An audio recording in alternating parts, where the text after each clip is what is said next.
What is up, Design Squad? Welcome back to another video, and today we're going to talk about first UX design case studies. And it's purely because a lot of you have emailed me before, have left comments here and there about, what do you need to start off with? What do you need to get, let's say, interviews, callbacks, and especially if you're, let's say, doing a boot camp and maybe crafting a case study, or you have maybe just one case study and need a second one, maybe a third one. Like, what do you need to do to actually get there? And throughout the years, I reviewed so many different portfolios when I see, let's say, for junior designer or senior designer applications, and they all have the same mistakes in common. And it's ridiculous how prominent those mistakes are. It usually has to do that people have a portfolio which showcases everything, or it showcases, let's say, some branding, some UI design, some product design, very little user research, some product-oriented outcomes, things which, everything but UX. If you are applying for something like UX or service design or customer experience, even product design, which I mentioned, you need to have some research in it. And so the biggest mistake is totally excluding it. When designers go for purely the looks, they might display a few mock-ups of floating iPhones and things of that nature. They all look great, but if you apply for, let's say, a position which has an in-house design team with established, mature enough processes, chances are you're not gonna get in. And even if you get in, it could be a fluke because you had some potential.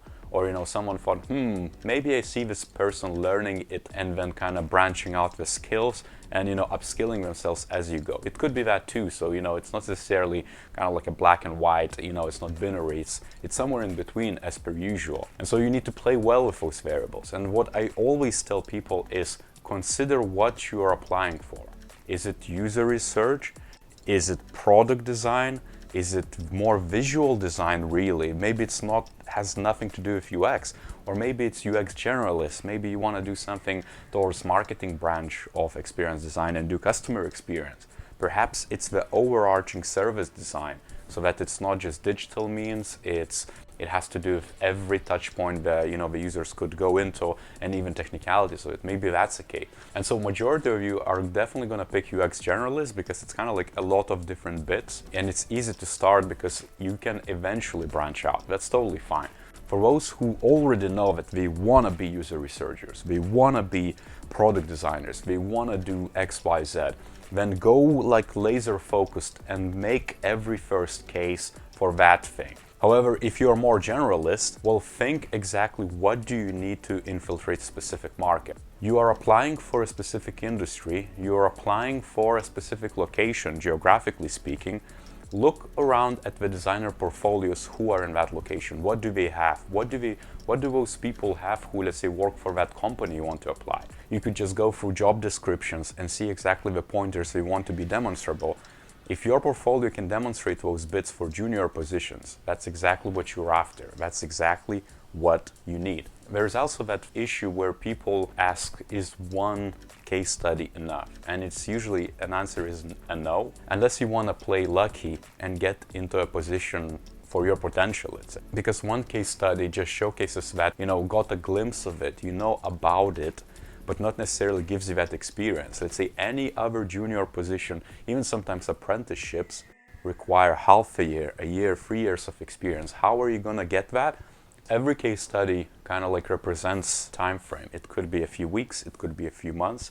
And it's very easy to come up with case studies. It's as long as you document it along the way, and I'm gonna make a video of how to do that, how I do it, let's say. So that, let's say, once a project is done, you are ready to go and make a case study immediately because you have so much material to do it.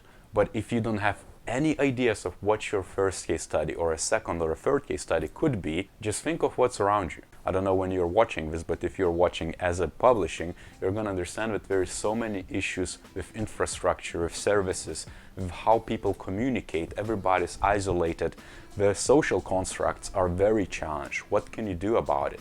Maybe it's a local business who needs a way to deliver groceries. Maybe it's a farm around the corner who could benefit from you as a designer coming in and making their service better or introducing a new service.